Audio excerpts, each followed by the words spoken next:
It's now my immense pleasure to introduce our next speaker.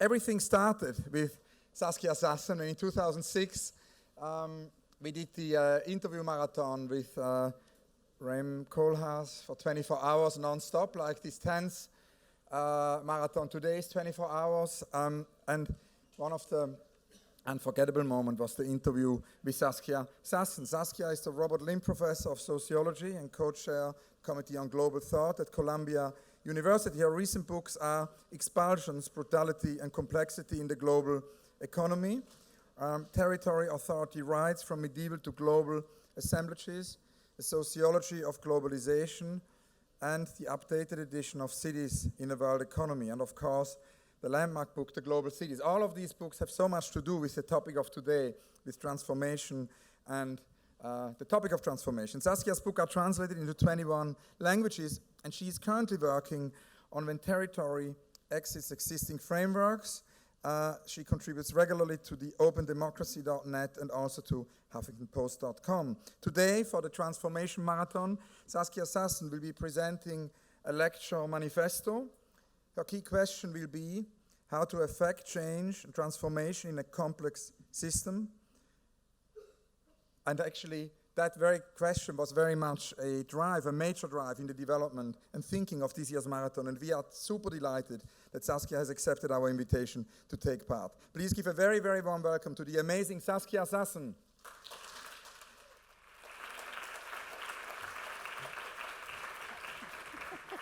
Very nice.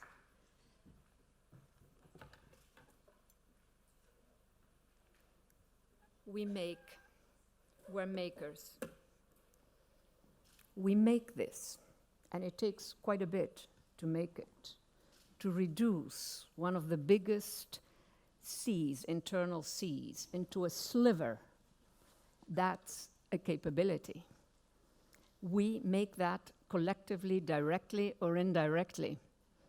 The question is, with these kinds of capabilities for destruction, can we turn them positive? Is there another way in which our collective capacity to make can be used, rather than this, something positive? And we grab. These are just rural lands. I think we've all heard of it by now. In the last 5 years, as far as we can measure, 220 million hectares bought by about 15 governments and 100 firms. And as you can see, Africa still is dominant in that, but it's spreading. It's also happening in Europe. Actually, 2 massive acquisitions have happened right here in the UK. One by the Mormons of Utah. I don't know how that is to be explained. Maybe it's so dry out there, they want some wetland. I don't know.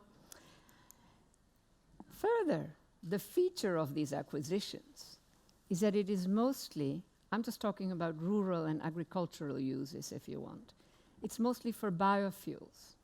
Biofuels means an extraordinary deployment of poisons of all sorts, pesticides, fertilizers that, overdo it a bit. At least if it were for food, there would be a bit of control.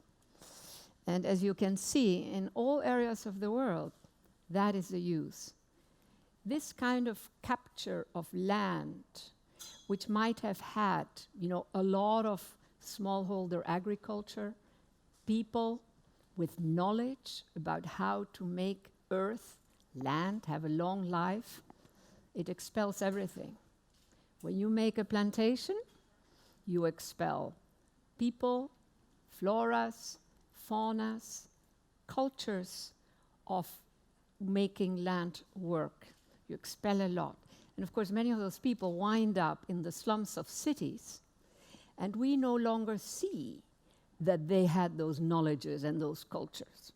We just flatten them into urban slum dwellers. All these invisible histories. And now, the latest wrinkle, we're buying cities. Here are some figures. I'm working with a data set of about 100, the top 100 cities that are objects of desire for the corporate investment circuit. I am talking big investments. These include only properties, if you want, that are at least $5 million. This is using New York as the standard. This is not about buying a cute little apartment in London. This is that is also happening, but this is different.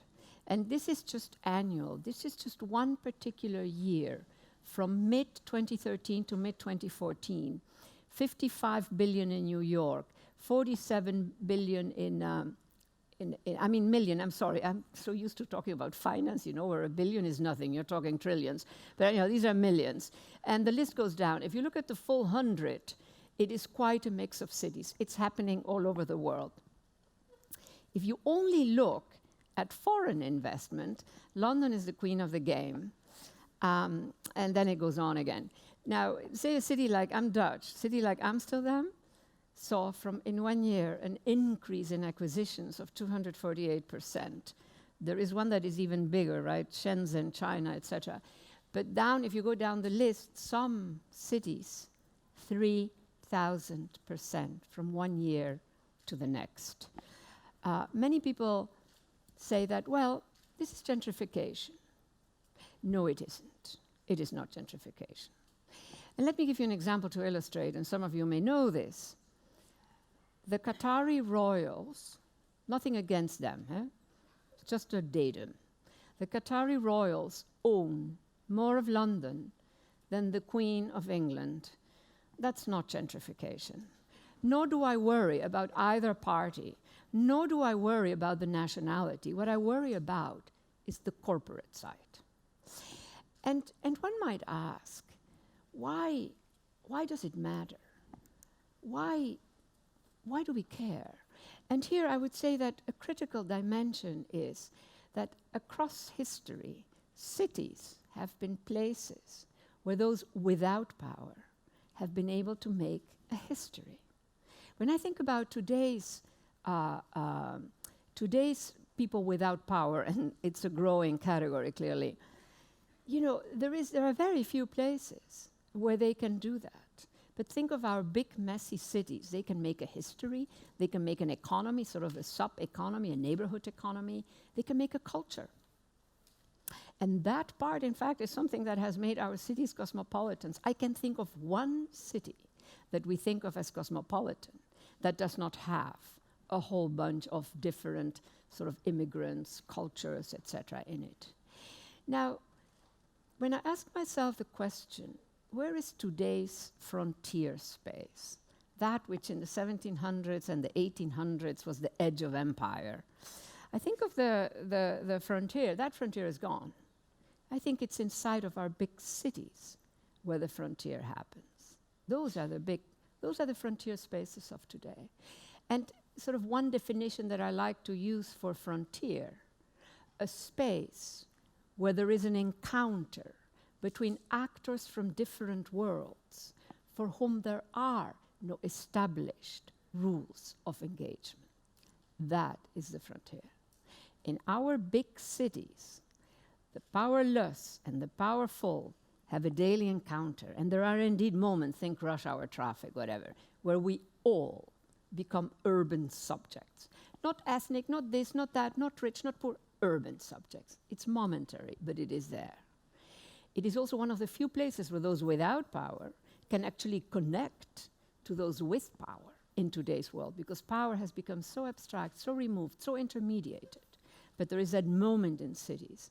So when I think about this question, who owns the city, I think of something that could become very destructive. These large-scale investments are sort of mega projects that install themselves in what was urban tissue, little streets, little messy squares, little modest whatever, offices, little restaurants. No, big mega project, which is like a walled fortress very often. It may raise the density of the city, but it is not urban.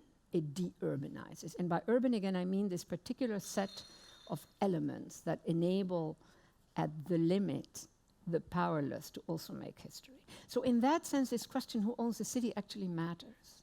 And the notion so common, in much commentary, that density is what marks the city becomes particularly inadequate in today's world when you think of these mega projects that indeed will raise the density.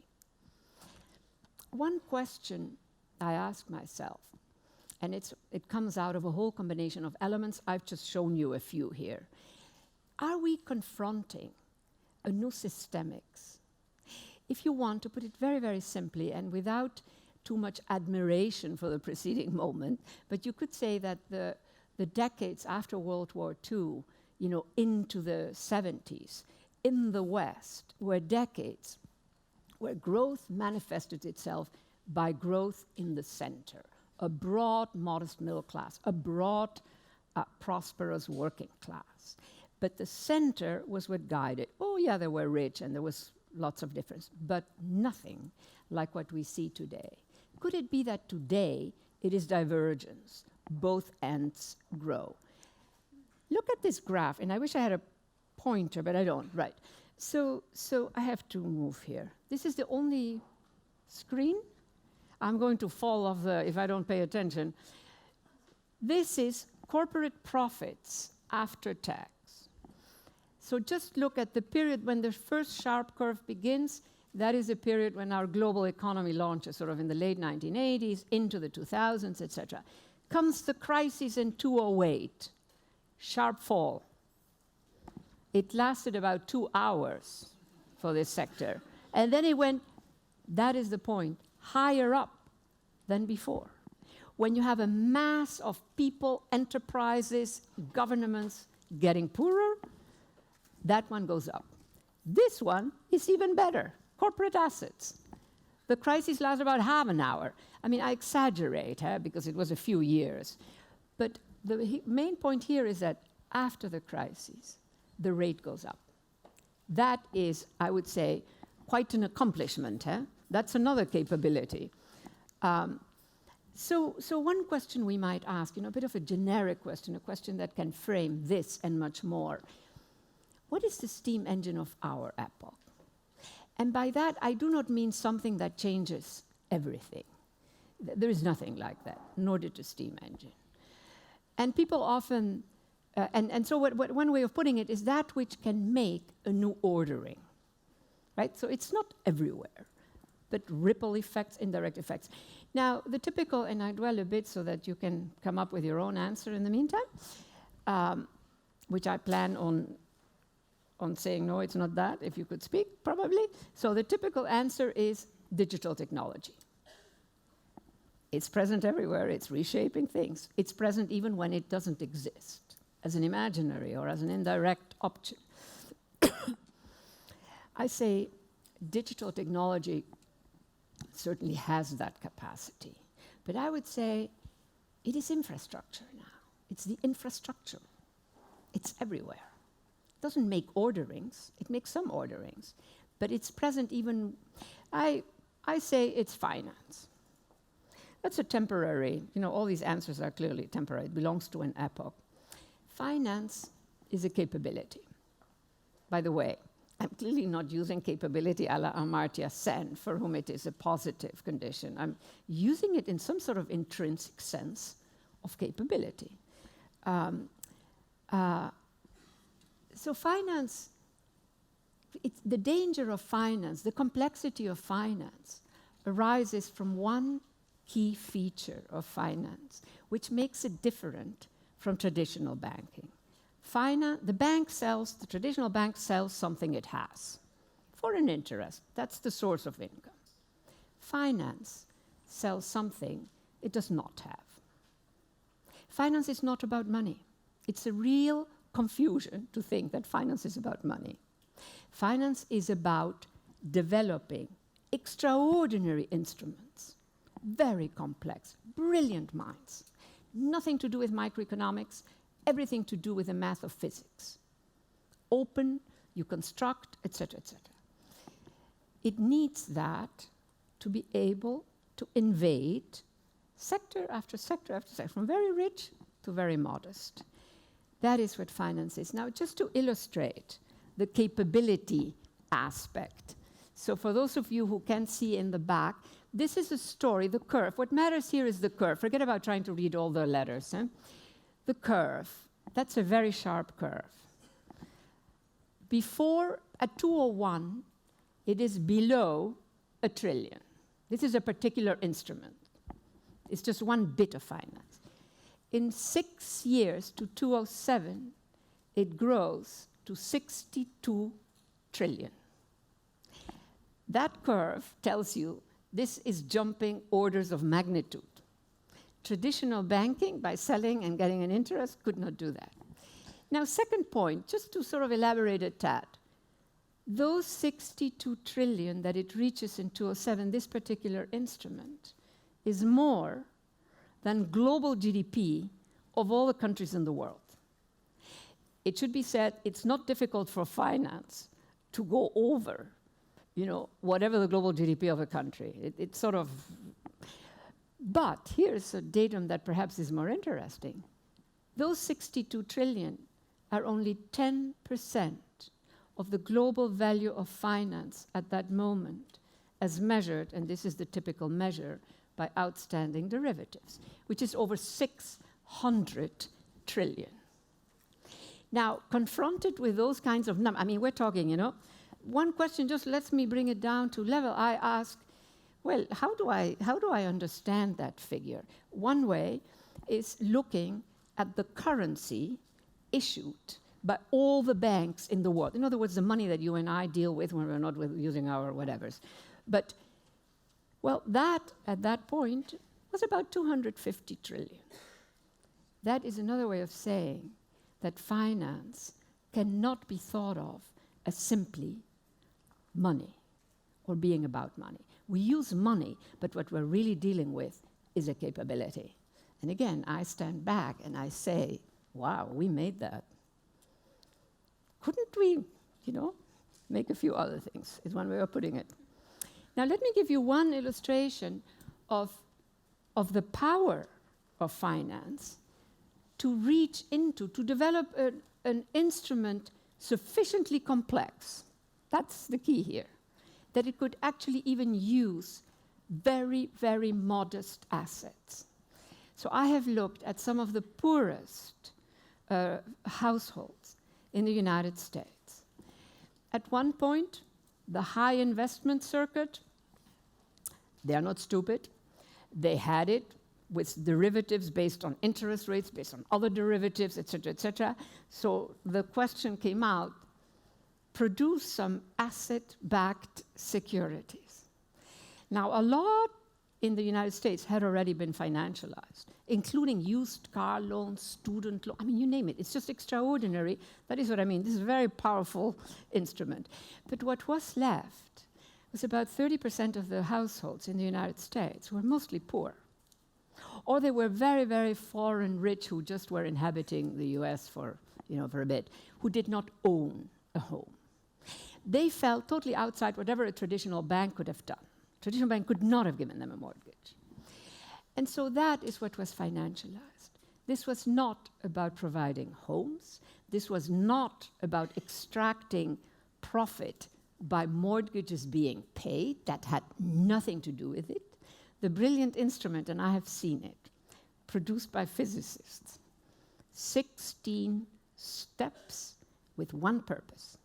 How do we de-link the concept of an asset, which really meant a little piece of whatever that house, it could be the toilet in the house, but they could say asset-backed security, mixed up with very high grade. So the challenge was, how do we de-link the financial instrument from that very modest, we want to hide it, camouflage it, asset? That was the little home. Well, and they said, you don't have to pay anything for now, 5 or 6 years. I mentioned this in much detail because, as I will show in a bit, Europe thinks it doesn't have this problem. This problem being that instrument, it does. So I'll show you that in a minute, including the UK. Now, here are the foreclosures per year. This is not cumulative, this is every year. Foreclosure is a notice you have to pay or etc. We know from this data, by the way, all comes from the central bank, the Fed, the Federal Reserve. As you know, central banks are really research institutions. I do a lot of research on their websites. I tell all my students, learn how to navigate the central bank of your country. I mean, at least in some countries, they are truly research institutions. Anyhow, so those are foreclosures. According to Bernanke, the head of the Fed in New York, when he retired, when he stepped down in 2014, he said, among other things, we have two huge problems that we know very little about and we do not know how to do it.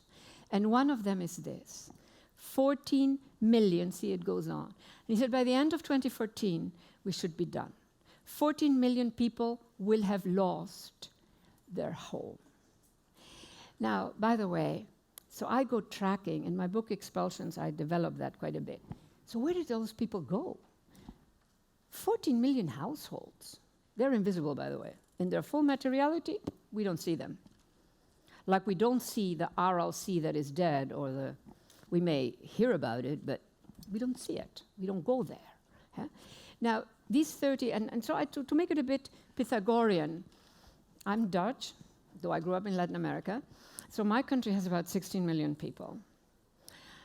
14 million households plus could be about 30 million people, you understand, right? A household can be 1, 2, 3. It would be as if some voice from upstairs said, okay, all of you on the territory of the Netherlands, out. Where you go, I don't know, but out. And now we're going to repeat the exercise. That is 30 million people expelled in a very short, brutal history from their homes. Now, what we have in the United States, invisible, is all kinds of tent cities, provided, by the way, the tents are provided by the International UNHCR, the same as they provide to refugees. Blue. On the outskirts of nice, urban governments who say we'll provide, but on the outside, they're invisible. We don't see them. New cities in the desert, etc., etc. So this is actually a rather serious event, and as a theorist and as a researcher, I'm so fascinated by how so much that is deeply material becomes invisible. Now, this is Europe. And what I would like to point out, but I don't have a pointer, is that while Hungary is the main case, Hungary and Latvia are the main case, Hungary now 1 million people out in a few years. These are just 3 years. I have sort of the full details in the book. Germany, among the high. Germany, the economy that we admire, and frankly, Pace, Volkswagen and all of that, but it is an admirable economy. So these are households. The numbers are much smaller, but we are speaking large numbers. Then there is, the Norway, Denmark, Netherlands, etc. I cannot believe that my time is running out. So I then need to ask, who are we, the citizens? When you put it all together, and just to mark that question, I don't know who has seen this map. It's in the public domain. These are 10,000 buildings that have produced a kind of space, an operational space, which are the spaces where all the data is being gathered. If your grandmother was for 2 hours, in New York, she's in that data set, so to speak. Everybody's in that data set. So, and the logic of the system is, for our security, we first all have to be suspect. That's the logic. That is why you gather data, everything. Not selective like, old-fashioned intelligence, no. All of us, who benefits, who knows. Now, I wanted to say that what I have described to you is a geography that you cannot see. You can't see all of this stuff. We have elements. So it's a geography we must imagine. There's no mapping for that. We have to go looking for it. We have to find out. And one set of elements that we're dealing with is a biocode, the instruments that I described for finance, a set of other, they're like a kind of biocode through which different sectors can reach extraordinary levels of aggregation and transform the world. We're looking, we're trying to map, what is it that we see? And out of that effort, of that imaginary geography, What can we do? Aggregation, we know how to aggregate, but we need to develop better codes. So I want to end on this note, the power of key codes. I said biocodes before, I meant key codes, and aggregations. What makes finance do what it does, what makes a whole variety of other sectors, it has to do with the possibility of having a rather poor or bad code, key code, but an enormous capacity to aggregate. All the examples that I have given you entail scale-ups that are quite extraordinary, with often very shoddy elements at the heart of it. As I say here, can we? I hope everybody can read this. So we need to develop, actually, a craft of writing. Writing here very broadly understood, making key codes for new types of scale-ups and modes of aggregating and deploying the power of aggregation, but that go towards a recognition of us, the people. Thank you.